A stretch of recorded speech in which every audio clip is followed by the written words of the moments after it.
మొన్న లగచెర్ల గ్రామంలో జరిగినటువంటి సంఘటన దురదృష్టకరం. లగచెర్ల గ్రామానికి కలెక్టర్ గారు, జాయింట్ కలెక్టర్ గారు, ఇతర అధికారులందరూ అక్కడికి వెళ్ళింది. అక్కడ ల్యాండ్ ఎక్విజిషన్ చేయడానికి ప్రజల అభిప్రాయం తెలుసుకోవడం కోసం పోయినారు. ఆ తెలుసుకునేటటువంటి ప్రక్రియ జరగకుండా ఒక పథకం ప్రకారం కలెక్టర్ గారి మీద, కలెక్టర్ గారి అధికార బృందం మీద దాడి చేశారు. దాన్ని తీవ్రంగా కాంగ్రెస్ పార్టీగా, పార్లమెంట్ సభ్యుడిగా మేమంతా కూడా ఖండిస్తున్నాం.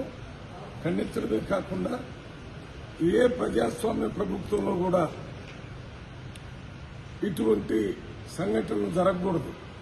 అందువల్ల మేము ఈ సంఘటనల గురించి బీజేపీని కానీ, బీఆర్ఎస్ని కానీ, ఇతర పార్టీ నాయకులు కూడా సపోర్ట్ చేయరనే అనుకుంటున్నాం. వాస్తవాలు తెలియక కొంతవరకు దానికి సపోర్ట్ చేశారు.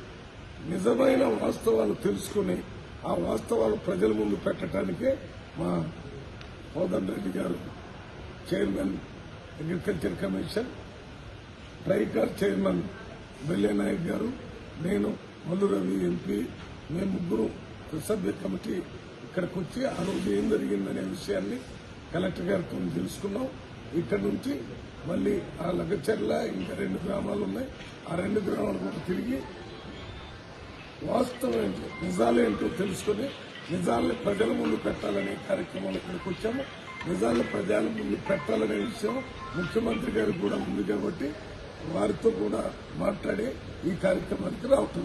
అరెస్టులపై